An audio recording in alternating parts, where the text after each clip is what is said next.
শাকিব খানের সঙ্গে রাজ চক্রবর্তী মানে রাজ চক্রবর্তীর পরিচালনায় এই প্রথমবারের জন্য দেখতে চলেছি শাকিব খানকে। সিনেমার নাম সিরাজউদ্দৌলা। কতটা সত্যি খবর। হ্যালো এভরিওয়ান, আমি রূপম চলে এলাম নতুন একটা ভিডিও নিয়ে। প্রথমেই জানাচ্ছি সবাইকে ভেরি ভেরি গুড মর্নিং। আশা করছি তোমরা সবাই খুব ভালো আছো এবং সুস্থ আছো। প্রথমেই বলে রাখি, গতকালকে একটা ভিডিও বানিয়েছিলাম মালেক আফসারি স্যারকে নিয়ে, এবং সত্যি কথা বলছি আমি চেষ্টা করেছি রেসপেক্ট করে তাকে ভিডিওটায় মেনশন করার, এবং ইন্টেনশনালি তাকে আমি তার বিরুদ্ধে কথা বলেছি। কিন্তু হ্যাঁ, প্রথমেই বলে রাখি এই ভিডিওটার মধ্যেও আমি কিন্তু শাকিব ভাইয়া বা তোমাদের মেগাস্টারকে নিয়ে বা আমাদের মেগাস্টারকে নিয়ে কাউকে কোনো কটু কথা বা খারাপ কথা কিছু বলিনি। আমি বলেছি সেই পরিচালকের কথা যে আর কি আমাদের এখানকার সুপারস্টারকে অপমান কোথাও গিয়ে করেছে।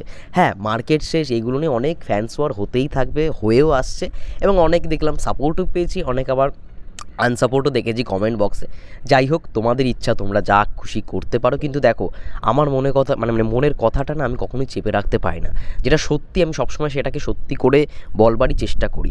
আমি এতদিনে যখন শাকিব ভাইয়ের পাশে দেখেছি, এখনও থাকবো এবং ভবিষ্যতেও থাকবো। কিন্তু হ্যাঁ, এটাও মাথায় রাখতে হবে, কলকাতাতে যাদের দেখে আমরা বড় হয়েছি, তাদেরকে তো যারা বাজে কথা বলছে বা পরবর্তীকালেও যারা বাজে কথা বলবে, তাদের এইগুলো দেখে চুপচাপ থাকবো একদমই না। সেটা কখনোই আমরা সহ্য করতে পারছি না, ভবিষ্যতেও পারবো না। আর বেশ কিছু ইউটিউবার রয়েছে, যেটা নিয়ে আজকের টপিকটা, যে সিরাজউদ্দৌলা পরবর্তীকালে নাকি আরও একটা ছবি হবে সিরাজউদ্দৌলা না হয়েও, আমি সেই বিষয়ে কথা বলতে এসেছি। প্রথমত আমাদের এইখানে আমি বলে রাখি, আমি শরৎ মিউজিক ভেঞ্চার্সের নাম নিচ্ছি না, অবশ্যই তারা খুব ক্লোজ আমার, এবং তারা সত্যি কথা বলতে সবসময় যেটা সত্যি সেটাও তারা বলে দেয় ভিডিওর মধ্যে। কিন্তু আমি তাদেরকে মেনশন না করেই বলছি, আরও একটা চ্যানেল রয়েছে, যাই হোক না, আমি নাম মেনশন করছি না। সে প্রথমেই ভিডিও শুরুতেই, আমি শাকিব খানের ফ্যান নই, আমি শাকিব খান নিয়ে বেশি ভিডিও বানাই না, কিন্তু আমি এটা নিয়ে এক্সাইটেড রাজ চক্রবর্তীর সঙ্গে সিরাজউদ্দৌলা হেভি হবে, খেলা হবে, থামনেলেই এবার খেলা হবে, এত খেলা হচ্ছে, তাও বাংলা ইন্ডাস্ট্রির উন্নতি হচ্ছে না, সবেতেই খেলা হচ্ছে। সুনীল শেট্টির সঙ্গে নাকি খাদানের নাকি ক্লাইম্যাক্সে থাকতে চলেছে সুনীল শেট্টি। এবার খেলা হবে, এবার খেলা শুরু হবে। থামনেলেই এত বড় বড় ক্যাপশন, ওই ক্যাপশনগুলো থামনেলেই রাখাটা ভালো। খেলা সিনেমা হলে হচ্ছে না, খেলা হচ্ছে ইউটিউবের মধ্যে, সোশ্যাল মিডিয়ার মধ্যে, এবং তার এটা বোঝা দরকার। সে বারবার যে আমাদেরকে নিয়ে পোক করে, এই রিসেন্টলি আবার পোক করা শুরু করেছে। শরৎ মিউজিক ভেঞ্চার্সকেও দেখলাম ওদেরকে নিয়ে কমেন্টে লিখেছে, কমিউনিটি বক্সে লিখেছে, ভিডিও করেছে। ছেলেটা সত্যি আমি জানি না কেমন বা কী, ওর মাথায় কী ধরে। আমার থেকে বড় হয়, দাদা বলেই সবসময় রেসপেক্ট করি, কিন্তু কিছু জিনিসটা সত্যি খুব খারাপ লাগে। ও এত বড় মাঝে মাঝে বাতেলা দেয়, আমি এই করি না, কিন্তু ভিডিও শুরুতেই আমি শাকিব খানের ফ্যান নই, আমি এই নই, কিন্তু এটা নিয়ে দিয়ে যা আসছে আপডেট সেগুলো দিয়ে দিচ্ছে।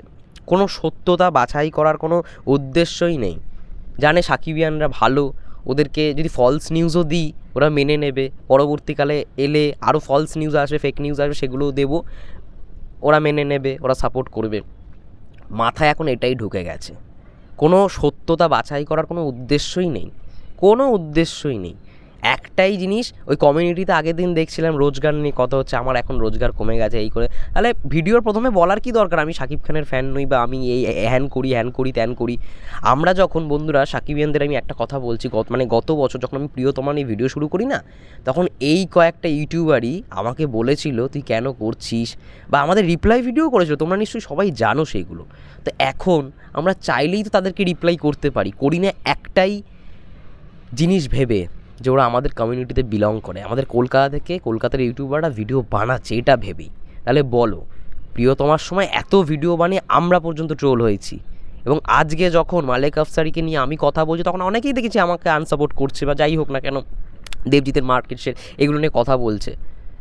তাহলে কেন আজকে তারা যখন আমাদের ট্রোল করেছিল তোমরাও সাপোর্ট করেছিলে, আমি জানি, কিন্তু আজকে তারাও তো সেই জিনিসটাই করছে, তাহলে আমরা কেন তাদেরকে বলবো না? তারা তো সেম জিনিসটাই করছে না। খবর সত্যতা বাছাই না করে ভিডিও। রাজ চক্রবর্তীর সঙ্গে সিরাজউদ্দৌলা কেন কোনো সিনেমাই হচ্ছে না, আমি ভেতর থেকে একদম খবর লাগিয়ে নিয়েছি, 100% শিওর আপডেট। রাজ চক্রবর্তীর সঙ্গে মিটিংও হয়নি শাকিব খানের। হ্যাঁ, SBF-এর অফিসে শাকিব খান যাবে, কারণ এখন শাকিব খান থেকে শুরু করে চঞ্চল চৌধুরী সবাই তুফানের শ্যুটিংয়ের জন্য কলকাতাতেই রয়েছে, তাজ হোটেলেই রয়েছে, ঠিক আছে, এবং ওইখানেও কিছুটা শ্যুট হয়েছে। তো সেই জায়গা থেকে দাঁড়িয়ে SBF তো অবশ্যই মিটিং তো করবেই শাকিব খানের সঙ্গে, কিন্তু রাজ চক্রবর্তীর সঙ্গে কোনো সিনেমা আসছে না শাকিব খানের বা রাজ চক্রবর্তীর পরিচালনায় সিরাজউদ্দৌলা কেন কোনো সিনেমা পরবর্তীকালে আসছে না এখন আপাতত 2 বছর। ব্যাস এটা তোমাদের জানিয়ে রাখলাম, একদম শিওর খবর।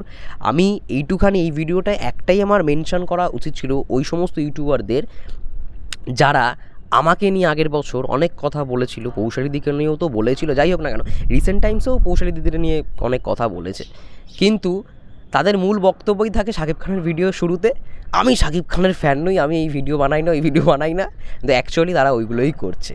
এবার তো আমাদের সময় এসছে ভাই, আর সাকিবিয়ানদেরও বলবো, সাকিবিয়ান তোমাদের কখনো আমি হার্ট করতে চাই না, আর হার্ট করবও না, কিন্তু হ্যাঁ যেটা সত্যি সেটাকে কখনো আমি মানে কি বলবো চেপে রাখতে পারি না, কারণ আমাদের এইখানেও কলকাতার মধ্যেও যাদের দেখে বড় হয়েছি তাদেরকে তো ফেলে দিতে পারি না।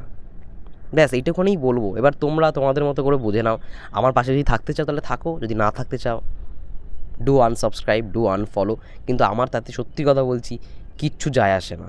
আমার এইখান থেকে রোজগারও হয় না হ্যাবক, আমি এইখান থেকে টাকাও কামাই না হ্যাবক, বা আমার এইখান থেকে যে ফ্যান ফলোয়ার্স বাড়ছে এমনটাও নয়।